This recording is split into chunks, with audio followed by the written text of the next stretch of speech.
Welcome back everyone to theCUBE's live coverage here in Orlando, Florida for Qlik Connect 2025. I'm John Furrier, host of theCUBE with Bob Laliberte, research analyst with theCUBE Research. Got a great segment on precision and trust in the data. We got a pro cycling team here, Adam Nunn, who's the digital strategy head of Q36.5 Pro Cycling Team. Thanks for coming on, appreciate it. Yeah, thanks for having me, I'm very excited. We're going to talk performance. Martin Toombs, VP of Cloud at Qlik, back CUBE alumni. Martin, great to see you. Your product is booming. One of the big announcements is the cloud and the analytics and all of the answers. Thanks for coming on, good to see you again. You know, the theme was precision and trust. And in your world, Adam, the cycling, precision, I mean, you can't get any more hardcore on that end. You guys use a lot of data. We see sports, F1, cycling. Data is a huge input into performance on the human side who's on the bike. So the human in the loop is critical. So you're kind of a great example. Talk about your role, what you do, and how you're using data. Yeah, thanks. I mean, sport these days, the marginal gains are just unheard of. Everything is just getting smaller and smaller, and we basically break it up into three departments. We've got the performance of the athlete, where we deal with the biometrics of the rider, the training programs, and how healthy they are. We've got the bike itself. That's up to the bike manufacturers and making those things as light and as fast as possible. And then we need to make smart decisions. And we have all of this data that comes into play, and we need to make the rider and the bike work. And we do that making smart decisions. And we've partnered with Qlik, and we use a lot of the data and that we gather from all places. Sometimes it's even public, and the other teams don't even know it. And we've allocated onto a dashboard, and it's for us to be able to see and make smart decisions. To minimize that marginal gain it's just crucial. Talk about the theme that was in the keynote we just heard around broader context for more data. You mentioned public data. That's a critical aspect, having access to data. How do you view that? And you said you get external data. How do you guys look at that, and what's Qlik's role in that? Because I think that is a competitive advantage, sounds like. Yeah, I mean, we have players in our industry that are old school. They often make decisions based on feel and experience. And unfortunately, sometimes they see all of these lines of code and data, and they get a bit taken aback by it. So, the key for us is to really just calm them down, showcase them the data, make them understand that all of this information is going to benefit your role and your job. Yeah. That for me, that's the hardest challenge at the moment. And what I would like to get to is, having the agentic AI and having people be given answers from all of this external data, and so when they get an answer automatically, they can go to their boss and say, hey, what about this? Still makes them feel smart. They've been given information from this AI system and this data model. But yeah, it's finding the data, which has always been around, making sure that they can see it and understand it for what it is, and not be all terrified from all of this numbers and commas and decimals, because they often feel like they're reading code, and it's like, no, just calm down. We have people, we have great partners in Qlik that can make it readable and make it look great. So Adam, quick question for you along those lines. When you're talking about helping to get over that cultural divide with that, I was noticing in the demos today that they have both the feedback loop to show, hey, if it's not working. I also saw that they were saying, hey, we don't know the answer if it doesn't. It doesn't just provide something. And then lastly, there was the ability to source where all the data was coming from. How much is that helping your teammates, the people on your team, overcome their fears of what that technology is telling them? Yeah, it's instrumental. I mean, we have this world where a lot of the people think they're going to lose their jobs, and having the feedback system makes, and them actually inputting their opinion on it, makes them feel like without their feedback, the AI can't help them. Yeah. So it's not going to work without their help. And it just gives them a bit of security.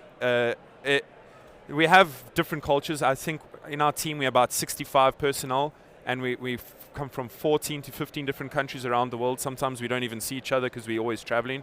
We have 200 race days a year. So, everyone has these different cultural shifts. Yeah. Some of the staff that are from more Western side are adapting certain Western trends. Some from the East are adapting those trends. And just making sure that coming together and understanding that you're not going to lose your job. Yeah. We're all in this together. We're going to take your knowledge, we're going to take my knowledge, we're going to put it together and move forward, and your feedback matters, because if it can't only work in one side of the world, it has to work all around the world in all different race scenarios. Martin, on the cloud side, you guys are providing a lot of benefits to kind of make it available. What is your relationship with these guys? Talk about the solution, because the barriers we heard in the keynote that you hear from all the research on our team as well is, access to the data, compliance, governance, misalignment, fear. Mentioned people, agents are coming, the agent workforce is coming. So you're starting to see a lot more value, more assistance. I mean, people say agents are like having unlimited interns. The human still has to make the decision. So, human does. You now have the cloud, you have the analytics, you got the agents coming. Talk about what you guys are doing. Yeah, so most importantly, it all boils down to the data. Yeah, we all start with data, and data is everywhere. Yeah, Adam talked about public data, and there's also the data you have in your organization, and it's not just sports performance for kind of companies. You've got a couple of hundred trucks and vehicles that kind of fly around the world and travel. Managing that is still quite an incredible feat to do. There is data on everything. What Qlik is amazing at doing is getting all of that data and bringing it into one place.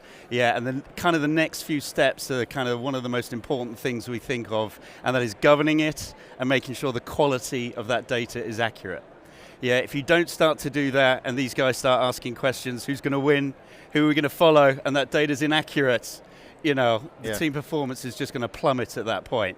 So we kind of really do mention kind of the quality of the data, the accuracy of the data, and then we've got do data differently. Yeah, and this is something that we're talking about very loudly now, and that starts from the foundation upwards. That you used to have to make compromises. You could only do real time, you could only do batch, you could only get it from here, you could only do it there. Now it's everything. Yeah, and once you've got everything together, there's a few age ranges here, you've got to display that the way that I want to see it. Cyclists are young, fit guys, they don't know what pie charts are, bar charts are. You've got to display that data the way they want to read it, because they've got to understand it instantly. You don't want to have, Martin phone up and say, this is what the pie chart says, this is what the line chart means. Yeah. They have to understand that differently. So we have kind of from that data all the way to kind of having people understand the outcome that they're looking for. Yeah, and now, you saw the answers in the keynote here. Yeah. We've been building on that, and that is unstructured data and structured data coming together and getting the accuracy and the truth from all the data in your organization. I think it's a home run to have answers in the cloud together, and certainly agents are going to facilitate it. I mean, I hate that when you're talking, I'm thinking about the old words that we used to hear, democratization, which speaks to the people who don't have to be data scientists. If I'm a young cyclist fit, I got a mobile device. I'm not I don't whip up my laptop and write a Python script. Yeah. I mean, they're not doing that, so that's key. Then there's also the diversity of use cases. So I have to ask, what kind of unlocking comes in on the use case side? You got performance of the cyclists, but you got the team management. You mentioned geographically dispersed, also fans. So you have all this data. There's a huge fan base in cycling. It's not like it's small. We're talking about Tour de France is like the third most popular sporting event. Yeah. Right. So fan experience, the team itself, the cyclists, and the actual hardware. So all this data starts to unlock those use cases. So, I was very fortunate in the Tour of Britain to go sit in one of their vehicles and follow the kind of the peloton around. So I consider myself very fortunate.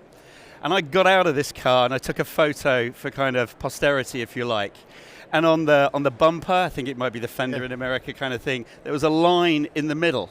And I had to ask what this line was. And that is when you see cyclists draft, which they shouldn't do, I believe at the time, behind a car, that's their front wheel wearing away the paint. They are that close to the car, which is kind of crazy to even think, doing 30 miles an hour, 40 miles an hour.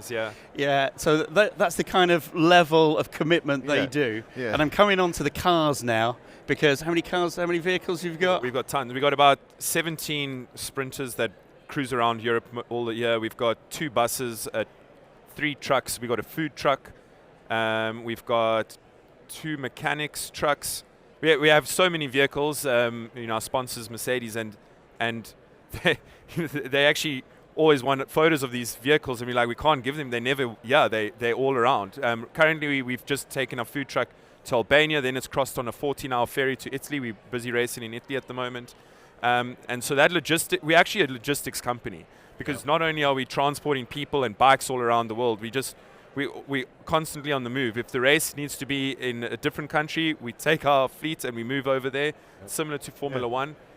So that also making sure that our data is relevant in that space takes pressure off our management. They don't have to think too much about the logistics of the team. That's all automated and it's run well. And then they can start thinking about the performance and which cyclists they're going to hire for the next season and how our rosters are going to look. So it's all facets of it. It's quite interesting. It's fascinating. I love the precision and trust. Yeah, I was going to say, and this must be just tons of different data that you're collecting. Everything from diet to weather to the actual physical bike itself, the rider itself. So you're collecting lots of different data points that then you need to pull into some type of cohesive answer for organization, right? To figure out how you're going to get some gains. I'm wondering if you could, without giving away any trade secrets, share some anecdotal stories of how technology has helped your riders improve or help strategize better, things of that nature. Yeah, well, so we have multiple third-party applications, depending whether they are partner or not.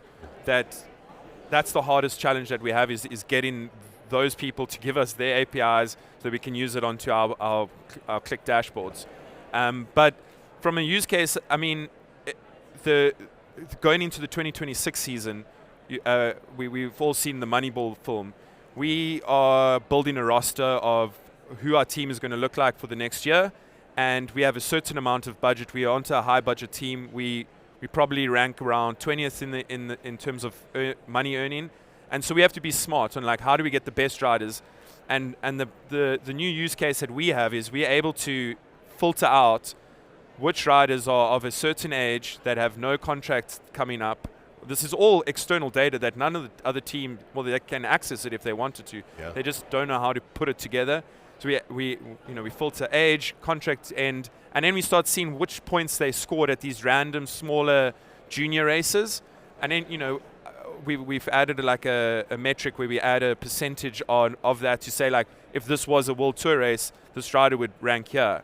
And then suddenly I can call my boss and say, Doug, these 5 riders are good riders. They'll come cheap because they knew no one knows who they are. They're hungry for a contract and they want to race in the biggest league. So, that for me is my most exciting space at the moment. And then the next one is food. Is every day we track every rider tracks their meals, everything from how much water they drink to eating just a cookie. They have to put it on the app with one of our partners, Hexus.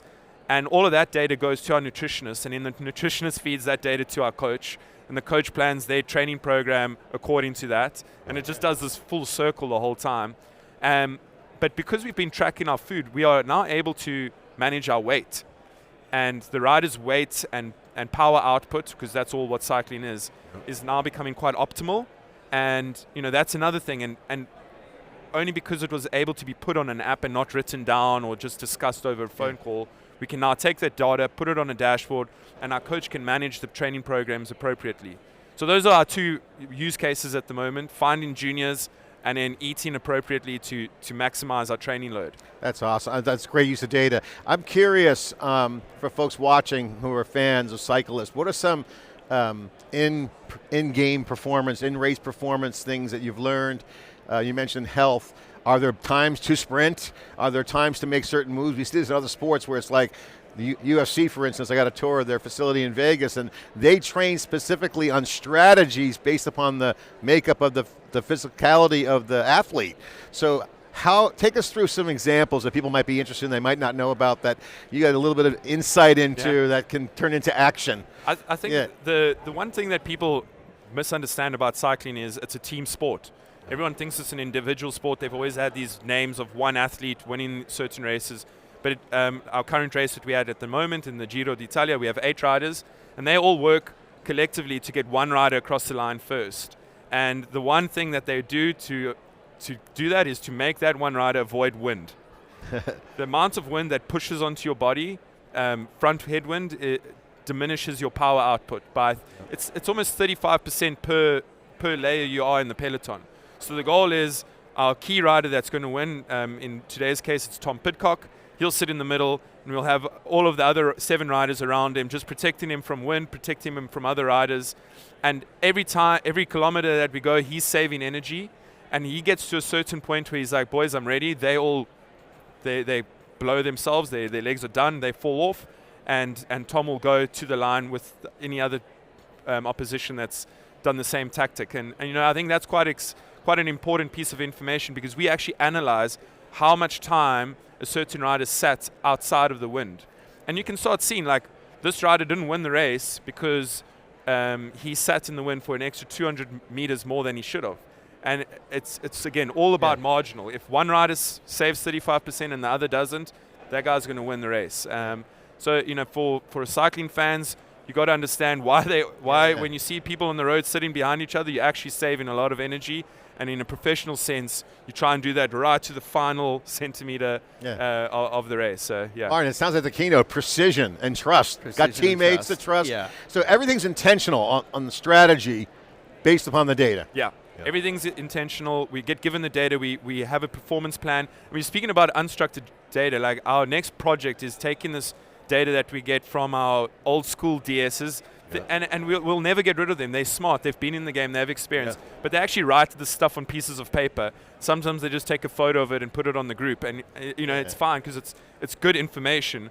Now, being able to take that screenshot and just put it into our unstructured data model, let it work with all of the data we have with Qlik, and then it pushes out information, on our Qlik answers and say, like, this is the strategy. And we look at that the night before. We look at it in the morning, about 20 minutes before the race starts. And then we all like feel good about ourselves. Okay, our decision's there. And if we don't win, we did everything that we could. Another team might have just been better, stronger, but we did everything we could to get to where we wanted to, and that's the goal. And that's such a great point that you make about taking those who've been in the sport for a long time and might have a ton of experience, but not so much technology, forward looking, and being able to codify that and incorporate that into what you're doing and being able to leverage that. Because when they retire, all that data goes with them. By you being able to leverage that, put it into the unstructured data, it keeps it around, right? Keeps it alive. And we need it. I always explain to them, guys, this answer will not be accurate without your piece of paper written down. Would I like you to put it in a spreadsheet? Yes. But if you like to do it in your notebook, I'm not going to stop you. You're a 65-year-old ex-pro and you have all of these accolades. I'm not going to challenge your methods. You have won races. Your team is winning races. So, keep going with it. It's cool. Okay, final question for both of you to wrap up. Martin, we'll start with you. And then Adam, you can close us out. What's the coolest thing you're working on right now? The coolest thing? Well, I want his job. I think that's the first thing. That's why we're saving it for last. No, but you got cool stuff in the cloud. You mentioned answers. I mean, some really cool things happening. What are you working on? Yeah, so we've just kind of rolled out our agentic framework behind the scenes. And agentic's a very trendy word right now in data, helping take decisions and take action. Adam's talked a lot about getting all the data, but you've got to do something with that data. I call it the so what factor at that point. And the agentic framework that we're rolling out with answers, structured and unstructured, people can now get the outcome. And to me, the cool bit now is the use cases with customers. That's going to keep me up at night and keep me thinking, how do I kind of help customers more and more and more? I'm very lucky to work with a cycling team. I'm kind of cycling fan, so this bit's kind of really cool for me. But there are use cases all the way from healthcare, finance, every possible customer has so much data, and we can now bring it together and get accurate answers, not the ChatGPT world of what it might come back with, is that right or not? This is accurate answers for organizations. Awesome. Yeah, I mean, it's a lot of action going on. Adam, close us out. What's the coolest thing you're working on? Don't reveal all the secrets. I mean, is it competitive? Is it? Well, right now it's just converting our team into being forward thinking. There's only about 2 or 3 teams in the peloton that actually use technology. My goal is to try and find as many tech companies from hardware to software to come together and just understand that without technology we can't move forward.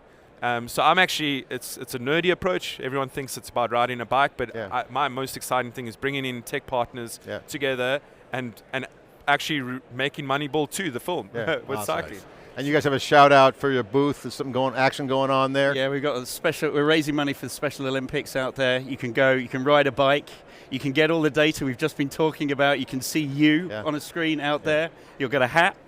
Yeah, and then you can start to compare yourselves to these guys and the teams. I mean, you'll be way down on that one, but it's a bit competitive out there, so stop by and go for it. I think I want to do the thing that you did. Is there a car I can ride in behind you?